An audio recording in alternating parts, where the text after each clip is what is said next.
तुमच्या खिशाला लवकरच कात्री बसण्याची शक्यता आहे, कारण सरकार वस्तू आणि सेवा करात वाढ करण्याच्या तयारीमध्ये आहे. नव्या धोरणानुसार सध्या ज्या वस्तूंवर 5% जीएसटी आकारला जातो तो आता 10% होण्याची शक्यता आहे, तर 12% जीएसटी असलेल्या वस्तूंवर थेट 18% जीएसटी लागू होईल आणि त्यामुळे ग्राहकांच्या खिशाला झळ बसणार आहे. पण यामुळे 1 लाख कोटींचा महसूल सरकारच्या तिजोरीत जमा होईल. संदीप रामदासी आमचे प्रतिनिधी या संदर्भात अधिक माहिती देत आहेत. संदीप, वस्तू आणि सेवा कर कायद्याच्या जे रिव्ह्यूज नेहमी केले जातात, आपण पाहतो की पहिल्यांदाच यावेळेस नोव्हेंबर महिन्यामध्ये जवळपास 6% जीएसटीचं कलेक्शन वाढल्याचं आपल्याला सांगण्यात आलं. 1,06,000 कोटींच्या वर हे कलेक्शन होतं.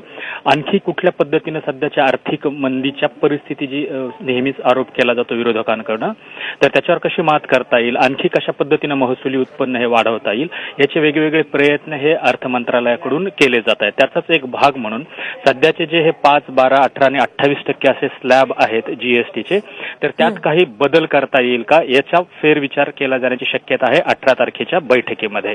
आणि त्यातलाच एक भाग म्हणून सध्या जे 5% क्षेत्रामध्ये जवळपास 288 वेगवेगळ्या वस्तू येतात, तर त्यांचा स्लॅब वाढवून हा 9 किंवा 10% नेता येईल का, आणि 12% स्लॅबमध्ये ज्या 243 जवळपास वस्तू आहेत आपल्या दैनंदिन वापरातल्या, त्यांचा टॅक्स हा वाढवून 18% स्लॅबमध्ये त्याला टाकता येईल का, अशा पद्धतीचा विचार सुरू आहे.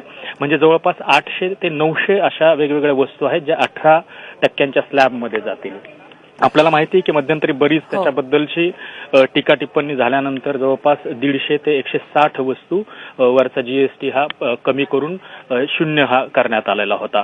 मात्र आता पुन्हा 5%चा 10%, 12%चा 18% झाला, तर सरकारच्या तिजोरीमध्ये जरी 1 लाख कोटींची भर पडणार असली तरी सर्वसामान्यांच्या खिशाला मात्र कात्री लागण्याची शक्यता. नक्कीच नक्कीच. संदीप, तुम्ही राहाच आपल्यासोबत आर्थिक विषयांचे अभ्यासक आणि chartered accountant Abhijit Kelkar sir आहेत.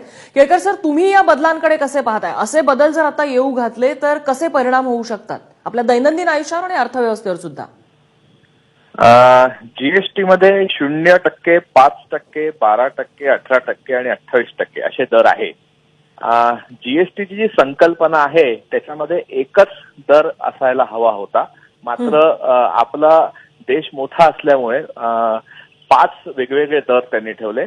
माझ्या माहितीप्रमाणे कधी ना कधी हे दर कमी कमी होत, म्हणजे पहिले 0 जाईल, 28 जाईल, 12 जाईल, असं करत ते 18% स्थिरावतील अशी मला अपेक्षा आहे.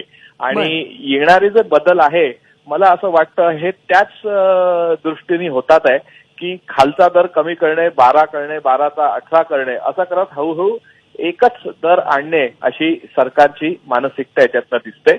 मात्र ही गोष्ट लक्षात घेण्यासारखी आहे की दर बदल करताना ज्या जीवनावश्यक वस्तू आहे त्या मात्र 5 मध्येच राहतील आहे, त्याच्यावर 12% करणार नाही, एवढी काळजी सरकारतर्फे नक्की घेतली जाईल.